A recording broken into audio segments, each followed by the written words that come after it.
I'll see you guys on the other side. Recording in progress. With Fest 3, delighted to welcome Owen Cox from Planar Heaters, and there's a reason why I was particularly keen to get Owen to come and speak. Some of you will have read the report on the incident on the diversion. The MAIB have issued not the full report yet, but a safety briefing, and that's all to do with installation of diesel heaters on boats. That's very much Owen's background. Owen, I know you're also a sailor as well. I'll leave you to do a little bit of an intro. So without further ado, over to you, and thank you very much for coming to talk today. Thank you. Well, good morning, everyone. I'll just, no, I won't. Sorry.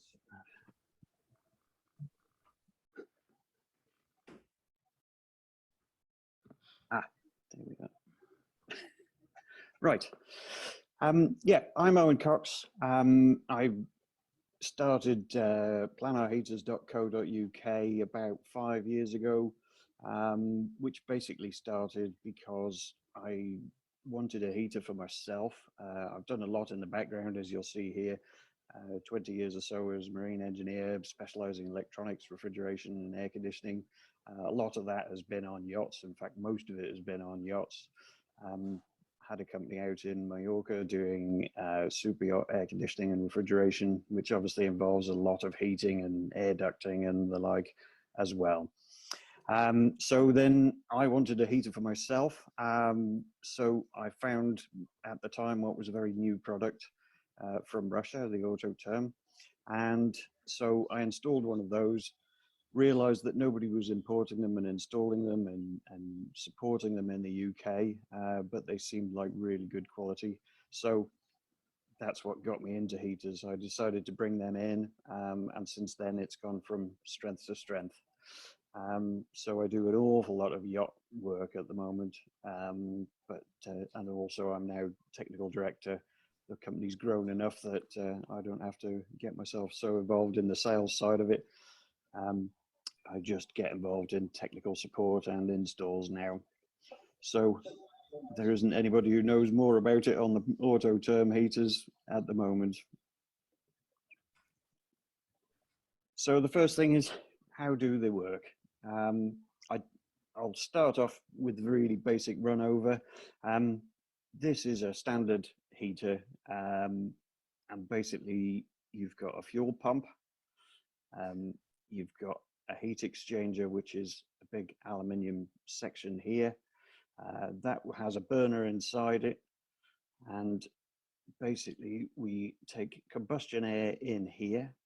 There's a fan in this section which draws air in from outside for the combustion. There's a glow plug which heats up to get it warm enough, and then the pump pumps fuel onto the doors inside, which will be hot, and if it gets hot enough it will burst into flames. Then the fan blows the flames inside this burner chamber, which will then heat up the heat exchanger around the outside. We have a temperature sensor at this end here, and that measures, some heaters have two sensors, one in the exhaust here like this one has, and one on the end of the heat exchanger. That has, on the simpler ones, it has a dual function where it tells if the burner is working and that the flame is lit, and also it operates as an overheat sensor as well. So in the case of the ducting being blocked or restricted, temperature goes up too much because there's not enough airflow through, and that temperature sensor will click it off. The same, it works slightly differently with the ones with the sensor in the exhaust, but obviously that just works to tell you if there's flame failure and that it's established a flame in the first place. Then there's an ECU which controls all of this, and now most of the time the fan here is a brushless motor, so they tend to be lower power, last much longer. Typically 20,000 hours running now would be expected out of a fan motor. And there's a lot of design work going on with the fuel pumps. So most of the big brands now are doing a silent or near silent pump, because that was always people's biggest complaint, especially on boats. It's very difficult to mount the pump in a quiet place. So here's a cutaway of an actual heater. That's one of our 2D heaters. You can see all the parts. There's a fan here, which is the one that draws air in from the return air side across over the heater, and then out of the other end over the heat exchanger here. You can just see the red part is the painted inside of the burner. There's your glow plug, and that one there is the combustion air fan for flame, and obviously the ECU on top.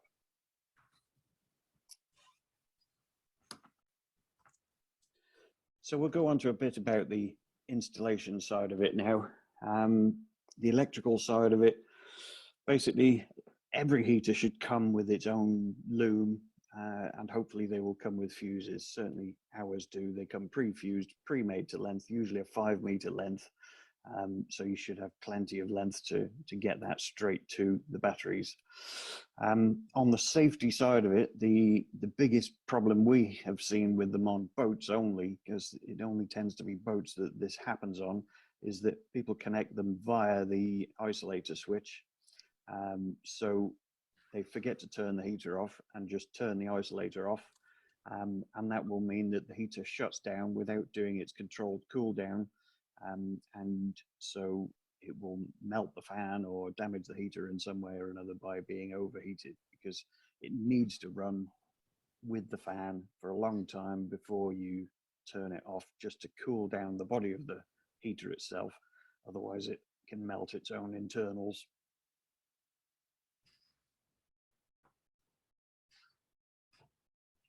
So on that front, I do recommend that you connect straight to the batteries and not via a isolator. Or if it is via an isolator, make sure it's one that the owner is well and truly aware that he has to do a full shutdown before turning the isolator off. So now we're coming to part of the discussion about the diversion report. This is actually the installation onboard diversion. Just to talk about exhaust fittings really, and why it happened. We'll come on to it a little bit later, but basically this is a this is how most of the exhaust pipes are that are supplied these days. This one is a Chinese version, so you'll see these pipes, which I think have absolutely no place on a boat at all. They're really thin. They don't handle bending very well. They get very, very hot, especially if they're connected to a Chinese heater, which we'll see again in a little while. And these type of silencers are spot welded rather than fully welded. So they just definitely have no place on a boat. Under a vehicle, road vehicle, it's not a problem. A bit of leakage, it will just blow away in the wind. But on a boat, that's leaking straight into the cabin effectively. And if it's installed like this one, the return air into the heater is around there, and it will draw it and blow it straight into the cabin. So that's what happened with that particular one.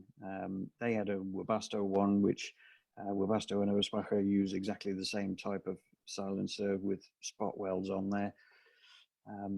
We actually have a fully welded silencer, so ours are actually okay for it. The only weak point there is the hole where the bolt holds it.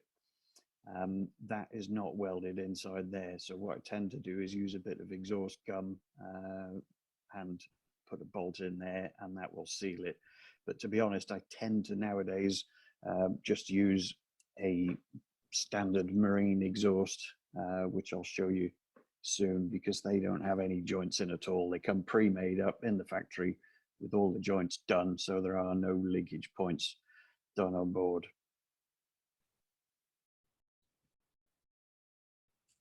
There it is there. That's one of our pre-made exhausts. So this is the bit that's inside there. Usually when they arrive, they're actually inside 60mm ducting. which works amazingly well as insulation for exhausts. These can get typically, you're looking at around 150 to 200 degrees on the exhaust, getting cooler as it goes along.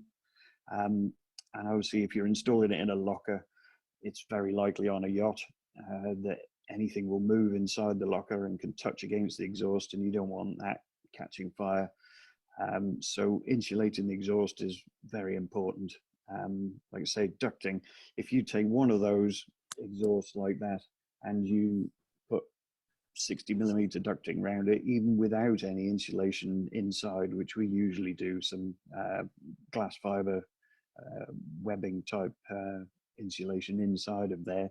But even if you don't use that, you can actually hold that exhaust while it's running in your hand through the ducting, and it won't be too hot to hold by hand. Whereas if you were to try and grab hold of that exhaust without any insulation on, it is very hot. You wouldn't be able to hold it. An important point on there is when you're installing it, the only joints then will be at the heater end and at the skin fitting end. And I would recommend sealing that with exhaust paste. What I tend to do is put the paste onto the fitting that you're going to put the pipe onto, because we've seen a lot of them where people put it inside the pipe and then push it on, and it sets blocking the hole, so it restricts the flow. Now these heaters are very, very critical on the airflow through the heater and through the burner. If you reduce the airflow, you effectively increase the fuel mixture, so they soot up really quickly. And we do see some problems where heaters are sooted up in 10, 11, 12 hours just through the fact that the exhaust is restricted by exhaust paste when fitting it.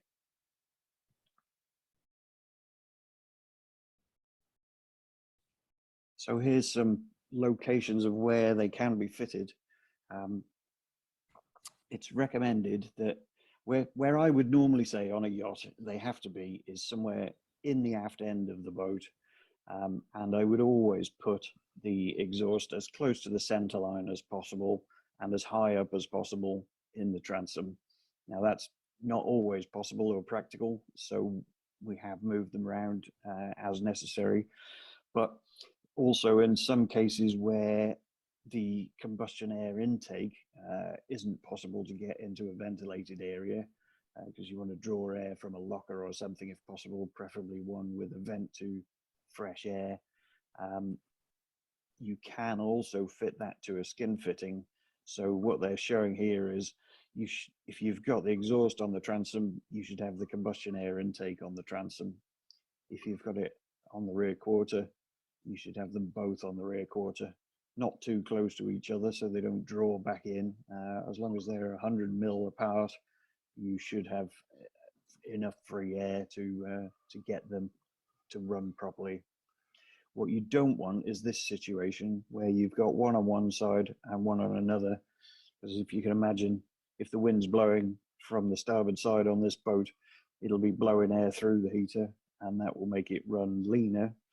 But if it's blowing from the transom over the stern towards the bow, it'll push the exhaust and put back pressure on it, and that can also blow the flame out in extreme circumstances if there's a lot of wind. We don't usually find an issue with it if the combustion air is installed in a locker. We haven't come across any cases where it's blown out. If it did blow out, the sensor on the casing will know that the flame has gone out, or the one in the exhaust, and it will shut down the heater in a controlled fashion anyway. So it's only more a point of using the heater than actually any issues with safety on that front. I've got this in the way here so I can't actually see. There we are.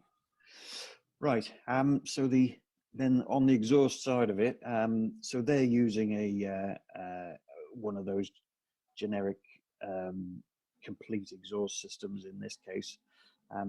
They come in a length of 2.25 meters, and that is the maximum that is recommended length for running those, because the drag of the silencer will slow down the flow. So most heaters generally, if you've got no silencer, you can go 3 meters with the exhaust. And we usually say 2 meters if it's got a standard exhaust silencer in the middle. Those marine exhaust systems actually have longer silencer and they have less drag in there, so they can go to 2.25. So you want to mount the heater within a maximum of 2.25 meters of wherever the exhaust is going to go. Now on this particular one, you'll see number 3 there is they've got a condensate drain. We actually don't end up fitting many of these because we haven't found it to be a problem. If the exhaust is hot enough and well insulated, there won't be any condensate in the exhaust. It will just condense out of the skin fitting overboard. What is critical is, as you see, they've got it with a swan neck to stop seawater coming in, which obviously is one of the reasons I tend to say fit it towards the middle in the center of the transom, because it's the one place on the boat that is least likely, although on most yachts it's always possible to get water in, but that's the least possible. So it's not good to fit them forwards generally, with the midships, for example, where when the boat's heeling, water can come straight up the exhaust. So that's, but yeah, they put a condensate in, but we don't tend to. There's a typical skin fitting with the pipe through the center and then an insulated section so that it doesn't get too hot going through the GRP. I have seen a few where people have used normal skin fittings straight through there and tried to put it on there to save a bit of money, and it does get very, very hot on the GRP. I've seen some of them get very scorched around there.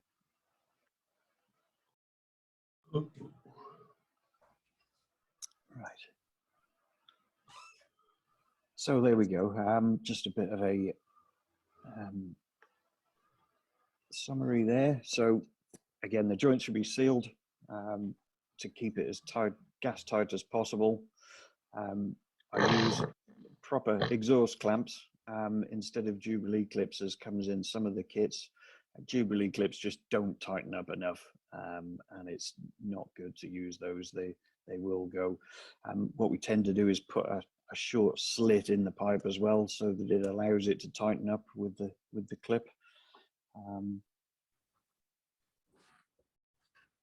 In this particular one, this was a comment on the diversion one, which we can look in a bit closer in a minute, but I couldn't see in their pictures exactly where the combustion air intake goes, but it looks like it could be a non-standard type pipe. It looked like rubber hose to me, and also could be running somewhere long, although it's out of the photo so you can't see it. So it may have contributed by making the heater run richer and possibly not combust properly.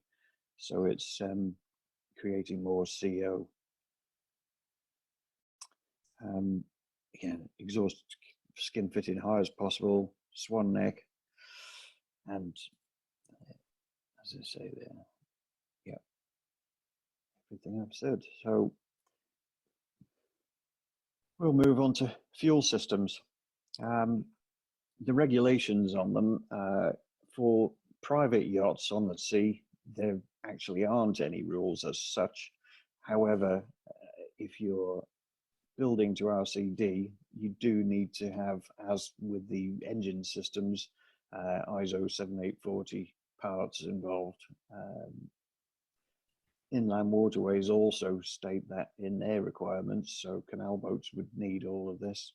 And something they say about is that you need a shut-off isolation valve and an ISO 7840 fuel filter as well. So we actually have these kits. All the manufacturers do a kit like this, where there's fuel pipe and clips and ISO 7840 hose, stainless clamps, and the hose nipples. And then we also supply this filter, which has a shut-off valve on it as well. And you can either tee that into the fuel line existing, or you can go with a dip tube that comes in the kit straight into a tank, or off a specific takeoff that was built into the tank. So another question I get asked about a lot is CE marking. I've tried to find out all of the details on this, and these are the only references I can find on CE marking for heaters on boats. The plastic fuel tanks should be CE marked from what I read, and coded vessels need all equipment on board to be CE marked. Now there's quite a lot of clone heaters around which are not CE marked, or they say they are, but it needs checking up on an individual basis, because some of them are, some of them aren't. All I can say is that the main 3 brands at the moment are all properly CE marked, and most of them go way beyond it with E2, R122 or R10 type approval for vehicle installs, one of which is an electronics harmonics standard, but the other one is actually for diesel heaters fitted in vehicles. Now I know that's not applicable to boats, but it is a useful guide to know that it is safe. So Autoterm, Webasto and Eberspacher all comply to those, and there's quite a few out there that don't. So on the fuel system, you have, as I said, a couple of ways of installing them. There's the dip tube into the tank. This could be welded into the tank as part of the manufacture of the tank, or we supply the dip tube that will go in there that you can fit yourself. Then a joint piece, again, that'll be the 7840, then the fuel line, copper pipe, a meter maximum. These pumps push better than they pull, so it's always good to get them within a meter. Now it says here a maximum of 4 meters, but we can actually go much longer than that. I've done some 10-meter runs. As long as the pipe is after the pump, it's not a problem. Again, you can do exactly the same thing. We sometimes go off the main fuel filter of the engine itself. If it's a CAV type filter, just get a fitting that will screw in there, and then put a valve straight onto that, and then go from there. But if we can, we'll go direct from the tank. But sometimes, boats being boats where they're built in, it's not always possible to get to the tank to get a connection onto it, especially when we're retrofitting a lot.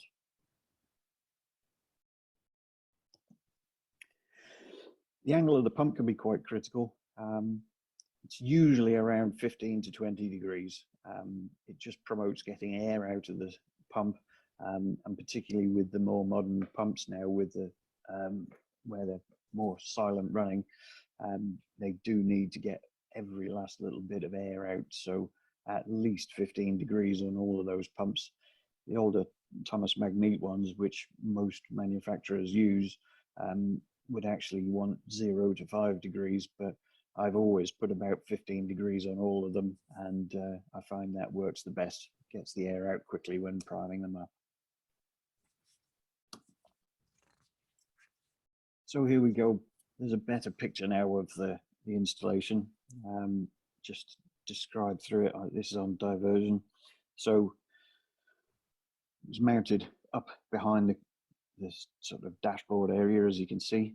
It draws the air straight from this area, and when they opened all of this up, they discovered the road vehicle type silencer in there, and it was very unfortunate. They'd been running for a long time, and without them on board, they came on board and it all settled into the boat. So there we go, that's it opened. Something to watch with this exhaust pipe, particularly on the top here, if you bend this very tightly, it can split the pipe open. So something to do is where you see these swan necks, just give them a waggle, because you can sometimes find that they are very, very loose at the top, and the way these exhausts are wound, if they pop apart, they get very, very loose. It's very obvious when they are broken inside, and if they're broken, they will leak. They can leak quite badly, so do look out for that. Again, that looks to me to be rubber air hose, which isn't, sorry, rubber water hose, like radiator hose, which doesn't look to be the right stuff either. So obviously I don't know where that goes, and if it only goes a short distance, it may be okay, but it seems a strange pipe to use for that.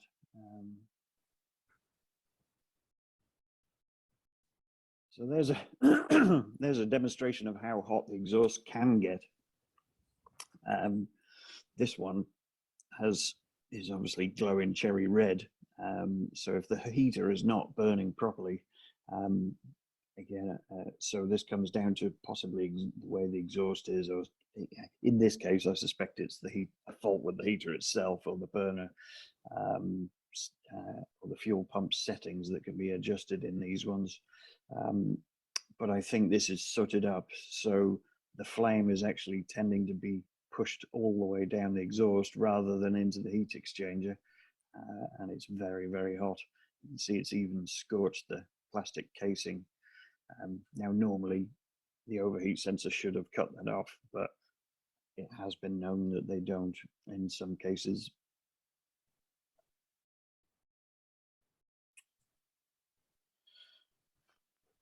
This is a picture I just picked up off the internet of somebody demonstrating how they'd installed their heater on a Bavaria.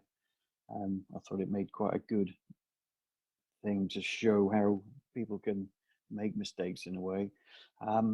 He's got his exhaust there very low to the waterline. Now I would have fitted that a lot higher up, because I think it wouldn't take much heel to get water to cover that over. And also his swan neck doesn't go very high up. I would have liked to see right up.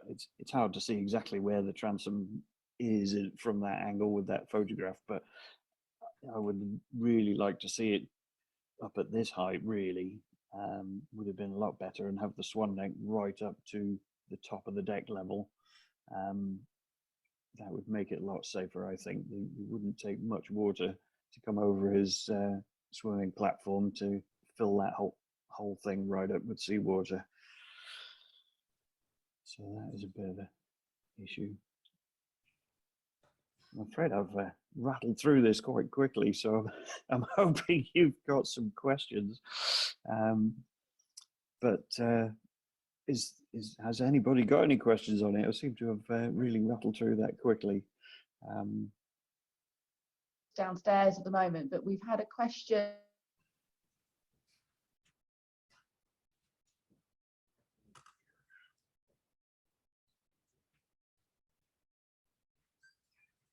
Sorry, I heard a little bit of that, but it disappeared then.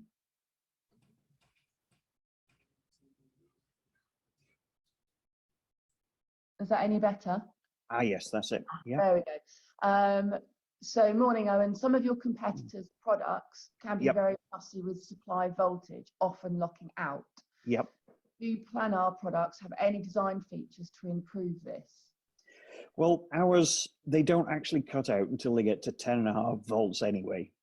So by then the batteries will be very, very flat. We do have a new controller, which is just going to be released probably early next year. We've had a couple of them in as a trial, but that gives you the option to set your own level. You can set that between, I think it's about 10 volts, maybe even 9.5, right up to 11.5, 12 volts, wherever you want to set it, really. So yeah, that we don't find it as much of a problem. I know that some of them were very critical on it, but a lot of that does come down to how they're wired up. We do find that, again, part of connecting it straight to the batteries rather than going through a switch avoids a lot of voltage drop in a lot of cases. And that's caused a lot of problems where we've gone through switch panels and they cut out very early, way below the voltage they should do, or way above the voltage they should do. Sorry, because of voltage drop in the cabling and the switch itself. Okay, Graham, does that satisfy your answer, your question? Yes, that helps to a certain extent. I think Owen's probably right in terms of some of the wiring issues can obviously play an important part. My focus here is narrowboats, and narrowboat owners tend to be quite happy to lash things together and then complain the kit is the problem. So yeah, I think that's a valid answer. The new controller sounds interesting to be able to set levels, because sometimes these lockouts can appear to be a technical resolution rather than an owner operator resolution. So anything to help the owners, I think, is useful. Thank you. Mikhail has a question. Are you able to unmute your microphone, Mikhail? I think I've asked you to unmute to see whether you want to chat directly to Owen. Yes, good morning all, and good morning, Owen. Good morning. What I've seen is that, especially in warmer climates where these heaters hasn't been used for a while, they always get clogged up and create issues. Yep.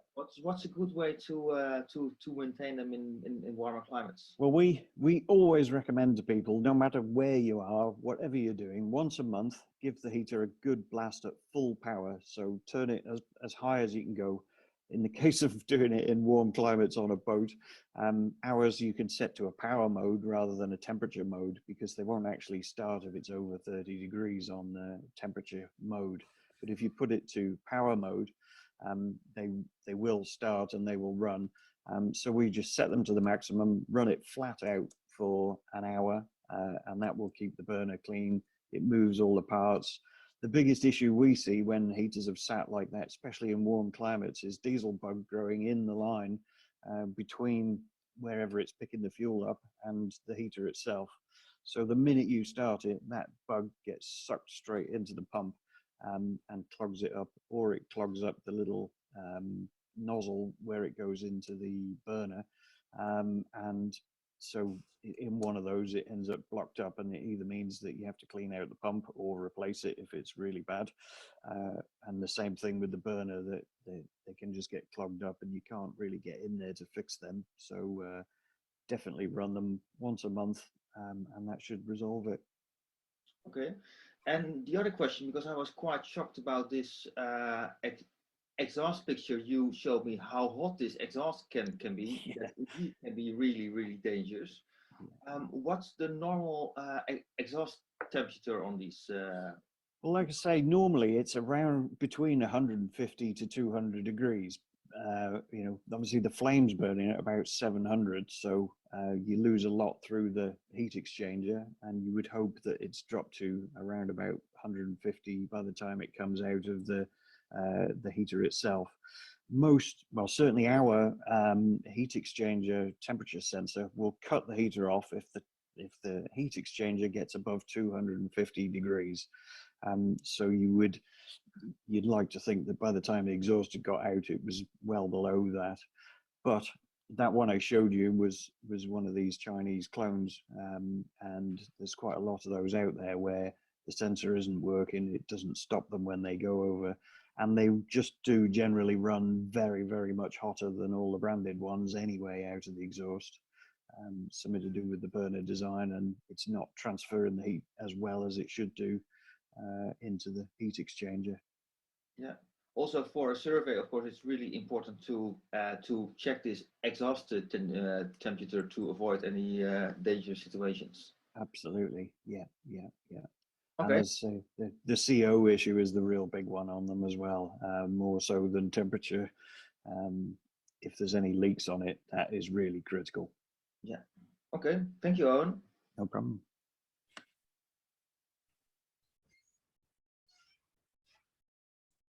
Are there any more questions for Owen?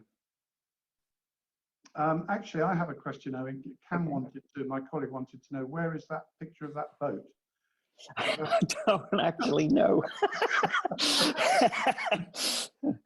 It's one seriously iced up boat. It looks Sure. American, maybe, or Yeah, I'm not quite sure actually. Well, I'll find out for you. Let's put it that way. no, it's a fabulous photo. Right, we've got a question from Jason, who asks, have you seen any osmosis issues around the exhaust outlets? I can't say that I have. No, not seen any problems with that. I hope that's a quick answer for you, Jason. Okay, says Jason, thank you. Okay, brilliant. Any more for any more? Yes, okay. He's seen a few in Canada, says Jason. There you go. Yeah, So, okay. but that is a possibility, yeah. Right, yeah, yeah.